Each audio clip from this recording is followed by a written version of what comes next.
ഇന്ന് നമ്മൾ ആദ്യമായിട്ട് എൻ്റെ ലേറ്റസ്റ്റ് വീഡിയോൻ്റെ കമൻസിനുള്ള ഒരു റിപ്ലൈ കൊടുക്കാൻ പോണേണ്. ഫസ്റ്റത്തെ ആൾ നമ്മുടെ ഒരു ഫാനാണെന്ന് തോന്നുന്നു. ഈ ചേട്ടൻ്റെ വീഡിയോ എല്ലാം സൂപ്പറാണ്, ഞാൻ വീട്ടിൽ ട്രൈ ചെയ്ത് നോക്കാറുണ്ട്. കൊള്ളാള മോനെ, അടിപൊളി. സ്പീഡും പവറും കൂടിയുള്ള അടിയിൽ ഒരിക്കലും പിടിക്കാൻ കിട്ടില്ല. അതൊക്കെ വെറുതെ തോന്നലാണ് മോൻ. എക്സ്പീരിയൻസ് ഉണ്ടെന്നുണ്ടെങ്കിൽ നമുക്ക് എന്ത് വേണമെങ്കിലും ചെയ്യാം.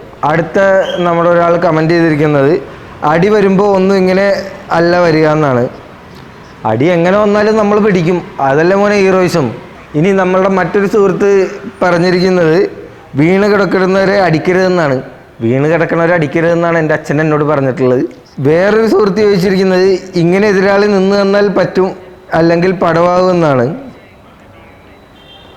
എതിരാളി എങ്ങനെ നിന്നാലും നമ്മളവനെ അടിക്കൂലേ. വേറൊരാൾ ചോദിക്കുന്നത്, ബ്രോ നഞ്ചൊക്കെ വീട്ടിൽ ഒറ്റയ്ക്ക് വീഡിയോ കണ്ട് പഠിക്കാൻ പറ്റുമെന്നാണ്. ട്യൂട്ടോറിയൽസ് കണ്ടൊക്കെ നമുക്ക് കുറേയൊക്കെ പഠിക്കാൻ പറ്റും, പക്ഷേ ഒരു പ്രൊഫഷണലിൻ്റെ അടുത്ത് പോയി പഠിക്കാനേ ഞാൻ സജസ്റ്റ് ചെയ്യുള്ളൂ. Now I know how to save myself from my wife's attacks. അത് നമ്മളത്ര പറയാനില്ല. വൈഫ് പ്രൊഫഷണലാണെങ്കിൽ നമുക്കതിൽ പ്രത്യേകിച്ച് കൂടുതലൊന്നും ചെയ്യേണ്ടി വരില്ല. അതിൽ ഞാൻ പ്രത്യേകിച്ച് റിപ്ലൈ ഒന്നും കൊടുക്കാനില്ല. അടുത്ത കമൻറ്റ്, ഹായ് ബ്രൂസ്ലി ടോണി ചേട്ടാ, സുഖമാണോ? സുഖമായിട്ടിരിക്കണേ. ഈ ബ്രൂസ്ലി എന്ന് വിളിക്കാൻ കാര്യം, ഞാനൊരു ലേറ്റ് 90s ഞാൻ മഹാരാഷ്ട്രയിലായിരുന്നു, ചേമ്പൂർ എന്ന് പറഞ്ഞ സ്ഥലത്തായിരുന്നു. ആ സമയത്ത് അവിടെ കുറച്ച് വയലൻസ് പ്രശ്നങ്ങളൊക്കെ ഉണ്ടായിരുന്ന ടൈമായിരുന്നു. അപ്പോൾ അവിടെ വെച്ചൊരു ഫൈറ്റിൽ വെച്ച് വീണ പേരാണ് ബ്രൂസ്ലി ടോണി എന്ന്. അത് ഇവിടെ അങ്ങനെ ആർക്കറിയില്ല, അവിടെയുള്ള കുറച്ച് പഴയ ആളുകൾക്ക് മാത്രമേ അറിയുള്ളൂ. ഈ വിവരണത്തിനെടുത്ത സമയം അക്രമി നിൽക്കുമോ? ഇത് നമുക്കൊരാൾക്കൊരു സാധനം കാണിച്ചു കൊടുക്കണമെന്നുണ്ടെങ്കിൽ നമുക്ക് ആൾക്ക് മനസ്സിലാവുന്ന രീതിയിൽ സ്ലോ ആൻഡ് സ്റ്റഡി ആയിട്ട് കാണിച്ചാലേ കൂട്ടുകാരെ മനസ്സിലാവുള്ളൂ. അപ്പോൾ ഇപ്പം ഞാൻ ഫാസ്റ്റായിട്ടൊരു ആക്ഷൻ കാണിച്ചാൽ അത് നമുക്ക് കണ്ടുപോകാമെന്നല്ലേ ഉള്ളൂ. നമ്മളിപ്പോൾ ഒരു സിനിമയിലൊരു ആക്ഷൻ സീക്വൻസ് കാണുന്ന പോലെ ഇതെങ്ങനെ ചെയ്ത്, ഇതിങ്ങനെ ഒരു സംഭവം നമുക്ക് നേരെ വന്നാൽ എങ്ങനെ നമുക്ക് ബ്ലോക്ക് ചെയ്യാമെന്നുള്ളത് നമുക്ക് സ്ലോ ആയിട്ട് സ്റ്റെപ്പ് ബൈ സ്റ്റെപ്പായിട്ട് കാണിച്ചാലേ നമുക്കത് ഒരാൾക്ക് മനസ്സിലാക്കാൻ പറ്റുള്ളൂ.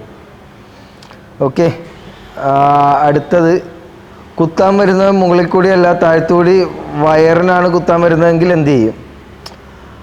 അത് ഇപ്പോൾ നമ്മൾ മുകളിൽ നിന്ന് വന്ന അറ്റാക്ക് നമ്മൾ കൈ മുകളിൽ വെച്ചാണ് ബ്ലോക്ക് ചെയ്ത്, താഴ്ത്തുനിന്ന് വന്നാൽ നമ്മൾ കൈ താഴ്ത്തി കൊടുക്കുക. നമ്മളിങ്ങനെ എല്ലാത്തിനും, നമ്മളിപ്പോൾ ഒരു സൈക്കിൾ ഓട്ടാൻ നേരത്ത് ഓപ്പോസിറ്റ് ഒരു കാറ് വന്ന് എന്ത് ചെയ്യും, ലോറി വന്ന് എന്ത് ചെയ്യും, അങ്ങനെ എല്ലാം നമ്മൾ ഒരു സ്റ്റെപ്പ് എടുത്ത് നടക്കാൻ നേരത്തും അങ്ങനെ നമുക്ക് കാണിക്കാൻ പറ്റില്ലല്ലോ. നമുക്കൊരു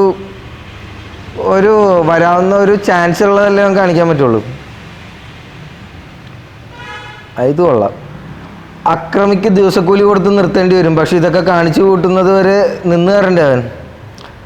അത് ആക്രമിക്കാൻ മന്നോ നിന്ന് തരാൻ പാകത്തിനാക്കി നമ്മൾ നിർത്തിയെടുത്ത് അതിന് വേണ്ടത് ചെയ്ത് ഇതുപോലെ നമുക്ക് ചെയ്തെടുക്കാൻ പറ്റും. ആക്രമിക്കാൻ വരുമ്പോഴല്ലേ നമുക്കത് അങ്ങനെ ചെയ്യാൻ പറ്റുള്ളൂ. നമ്മളൊരുത്തനെ പിടിച്ചെടുത്ത് ചെയ്യിക്കാൻ നേരം നമുക്ക് അങ്ങനെ ചെയ്യാൻ പറ്റില്ലല്ലോ. അതിന് നമുക്ക് അടുത്തൊരു കമൻറ്റിലേക്ക് പോവാം. കമൻറ്റ്, എടോ ഇതൊന്നും പ്രാക്ടിക്കലായി നടക്കില്ല, ഇതൊക്കെ പണ്ട് കളരിയിൽ ഏതോ കാലം ഒഴിവാക്കിയതാണ് നമ്മൾ, നിനക്ക് അറിവില്ലാത്തതുകൊണ്ടാണ്. എനിക്ക് ഇത് ചെയ്യാൻ പറ്റും, എനിക്ക് അതിനുള്ള കഴിവുണ്ട്, ഞാൻ അതിൽ കോൺഫിഡൻ്റ് ആണ്.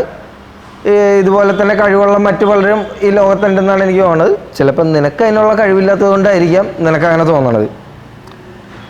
പിന്നെ എൻ്റെ പേര് ടോണി, എനിക്ക് ബ്രൂസ്ലി ടോണി എന്നും കൂടി ഒരു പേരുണ്ട്.